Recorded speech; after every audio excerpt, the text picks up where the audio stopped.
என் அன்பு குழந்தையே, இன்று இரவை மட்டும் எப்படியேனும் கடந்து வந்துவிடு. நாளைய விடியலில் உனக்கான நல்ல செய்தியினை இந்த பிரித்யங்கரா உன் கைகளில் ஒப்படைக்கப் போகின்றேன். என் குழந்தையே, நான் அடையாளம் காண்பிக்கின்ற ஒருவரின் மூலமாக உனக்கு மிக பெரிய உதவி கிடைக்கப் போகின்றது. என் குழந்தையே, வாழ்க்கையில் நினைத்த காரியம் நடப்பதற்கான நேரம் எப்பொழுது என்று எதிர்நோக்கி நின்று கொண்டிருந்த உனக்கு நீ கேட்ட உதவியை செய்வதற்கு அம்மா வந்திருக்கின்றேன். என் தங்கமே, பொதுவாக ஒவ்வொரு நாளும் என் பிள்ளை வாழ்க்கையில் நமக்கு நல்லது நடந்து விடாதா, நாம் நினைத்தது கிடைத்து விடாதா, நாம் ஆசைப்பட்டதை எல்லாம் அடைந்து விட மாட்டோமா என்று நீ ஏங்கி தவித்து கொண்டிருக்கின்றாய். ஆனால் என்னவோ வாழ்க்கையில் நடப்பது எல்லாமே உனக்கு எதிராகத்தான் இருந்து கொண்டிருக்கின்றது. என் குழந்தையே, இந்த வாழ்க்கை உனக்கு கொடுத்திருக்கின்ற பல விஷயங்கள் என் குழந்தைக்கு மனதிற்குள் குழப்பத்தை கொடுத்திருக்கின்றது. என் பிள்ளை, நாளை உனக்கான நல்ல விஷயம் ஒன்று நான் சொல்கின்ற ஒருவரால் நடக்கப் போகிறது என்றால் இந்த நேரம் முதலில் உன்னுடைய மனதிற்குள் மிக பெரிய தெளிவு வந்துவிட வேண்டும். நமக்கு உதவியை செய்ய போவதாக வாக்குறுதி கொடுத்திருப்பவள் நம் பிரித்யங்கரா அல்லவா? அதனால் எப்பேற்பட்ட சூழ்நிலையில் இருந்தும் அவள் நம்மை மீட்டெடுத்து விடுவாள் என்கின்ற நம்பிக்கை முதலில் உனக்குள் இருக்க வேண்டும். நீ நினைத்த விஷயங்கள் எல்லாமே உன் வாழ்க்கையில் சர்வ நிச்சயமாக நடக்க வேண்டும். என் தங்கமே, என் மீது உனக்கிருக்கின்ற அந்த நம்பிக்கை, அதுவும் அளவில்லாத அந்த நம்பிக்கை உன் வாழ்க்கையில் நிச்சயமாக உனக்கு கிடைக்கப் போகின்றது. என் பிள்ளையே, எத்தனை நாள்தான் இப்படியே வாழ்க்கையை நாம் கடந்து செல்வோம் என்று எண்ணிக்கொண்டிருக்கின்றாயல்லவா? இன்னும் எத்தனை நாள் இந்த வாழ்க்கை உனக்கு தரவிருக்கின்ற விஷயங்களை பற்றி நீயும் கவலைப்பட்டு கொண்டிருப்பாய் என்று யோசிக்கின்றாய். எல்லாவற்றிற்கும் ஒரு முடிவு காலத்தை அம்மா நாளைய விடியலில் உனக்கு தருகின்றேன்.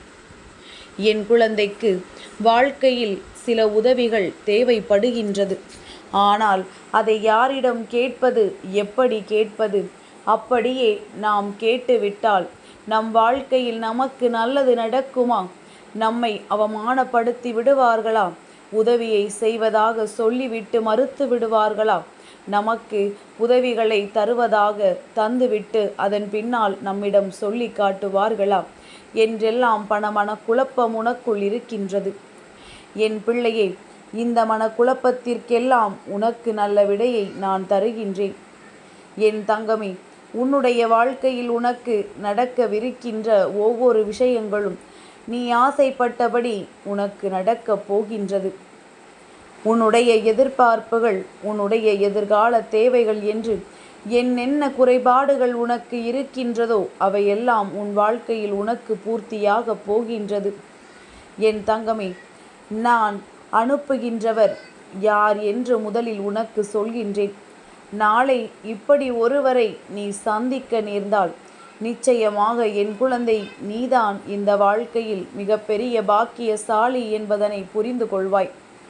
உன் வாழ்க்கையில் உனக்கு கிடைக்கின்ற ஒவ்வொரு நல்ல விஷயங்களும் உனக்கான சந்தோஷத்தை உன் கைகளில் மீட்டு கொடுக்க போகின்றது என்பதனை நீ தெளிவாக உணர்ந்து நடந்து கொள்ள வேண்டும். என் பிள்ளையே, ஒவ்வொரு விஷயமும் நடக்கும் பொழுது ஆரம்பத்தில் இவையெல்லாம் உனக்கு ஏதோ ஒரு வகையில் மனக்குழப்பத்தை ஏற்படுத்தி இருக்கலாம். ஆனால் இந்த குழப்பங்கள் எல்லாம் நிரந்தரம் என்று நீ நினைத்து விட்டதுதான் உன் வாழ்க்கையில் தொடர்ச்சியாக உனக்கு பிரச்சனைகள் வந்து கொண்டிருப்பதற்கு காரணம். எல்லாமே முடியும், எல்லா பிரச்சனைகளுக்கும் தீர்வு உண்டு என்பதனை நீ அன்றே எண்ணியிருந்தால் இன்று உன் பின்னால் இவ்வளவு பிரச்சனைகள் இருந்து கொண்டிருக்காது. சரி, எதுவாக இருந்தாலும் அவை நடந்து முடிந்ததல்லவா? பல பிரச்சனைகளை கொண்டு வந்து விட்டாய். இனி இவற்றையெல்லாம் தீர்த்து விட வேண்டும். அது உன்னால் முடியாத காரியம் என்பதனை நீ உணர்ந்து கொண்டாய். அதனால் என் பிள்ளையே, இனி உன்னுடைய வாழ்க்கையில் எதை செய்து கொடுக்க வேண்டும், எதை எப்படி நடத்த வேண்டும் என்பதனை எல்லாம் தெளிவாக புரிந்து கொண்டு இந்த அம்மா உனக்கு சொல்கின்றேன், அதன்படி நீ நடந்து கொள். இந்த பிரத்யங்கரா, உன் வாழ்க்கையில் உனக்கு உதவிகளை செய்ய நாளை ஒருவரை நான் அனுப்புகின்றேன். என் தங்கமே, அவரிடத்திலிருந்து பண உதவி கிடைக்கும் அல்லது வேறு ஏதேனும் உதவிகள் கிடைக்கும் என்று நீ எதிர்பார்ப்பாயானால் நிச்சயமாக அவையெல்லாம் கிடைப்பதற்கான வழிவகைகள் இவர்களிடத்திலிருந்து உனக்கு கிடைக்கும். அதாவது உதாரணத்திற்கு சொல்ல வேண்டும் என்றால், பணம் எங்கிருந்து உனக்கு கிடைக்கும் என்கின்ற வழியை காண்பித்து கொடுப்பார்கள். உனக்கான கஷ்டங்கள் தீர்வதற்கான சூழ்நிலை எதுவென்று உன் கண்முன்னே நிறுத்தி வைப்பார்கள். இதையெல்லாம் அவர்களால் நிச்சயமாக செய்ய முடியும்.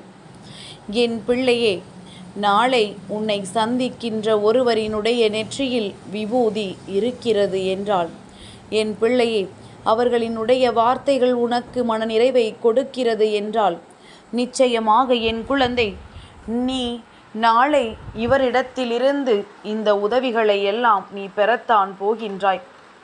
என் தங்கமே, உதவி என்பது இவர் கூறுகின்ற வார்த்தைகள் உனக்கு மிக பெரிய ஆறுதலை கூட கொடுத்து விடலாம். அது மட்டுமல்லாமல் நீ அந்த நேரத்தில் குழம்பி தவிக்கின்ற விஷயத்திற்கு உனக்கு மிக பெரிய தீர்வு கிடைத்து விடலாம். இப்படி அவரிடமிருந்து உனக்கான நல்ல விஷயம் இன்று நான் சொன்னது போல உன் மனதில் அமைதி கொண்டால் நாளைய விடியலில் அது உனக்கு கிடைப்பதை நிச்சயமாக உன்னால் உணர முடியும். என் தங்கமே, எத்தனை விடியலைத்தான் அம்மா நானும் எதிர்கொள்கின்றேன். நீ பிரத்யங்கரா, எத்தனை சக்தி படைத்தவள், உன்னை நான் வணங்குகின்றேனே.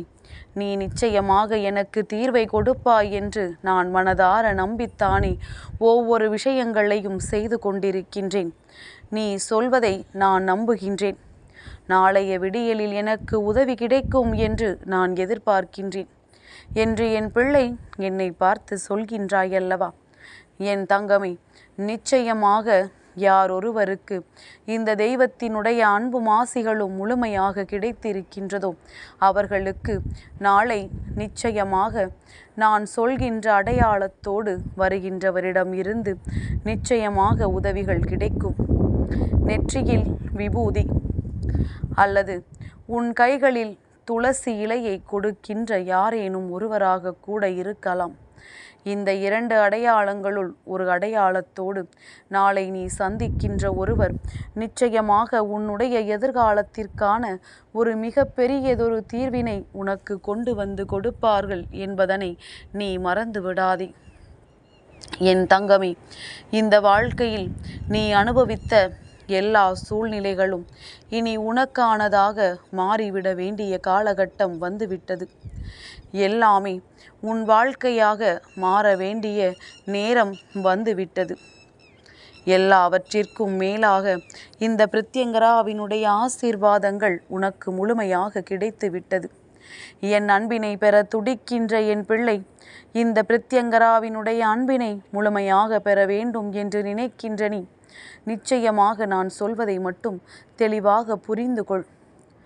எந்த சூழ்நிலையிலும் துவண்டு போய் நிற்க என் குழந்தை ஒரு நாளும் முன்வராதே. எத்தனை கஷ்டங்கள் வந்தாலும் நமக்கென்று நல்ல விஷயங்களை செய்து கொடுக்க தெய்வங்கள் இருக்கின்றது. நாம் தெய்வத்தின் மீதல்லவா நம்பிக்கை வைத்திருக்கின்றோம். இந்த மனிதர்களின் மீது நம்பிக்கை வைத்தால்தானே நாம் பயப்பட வேண்டும்.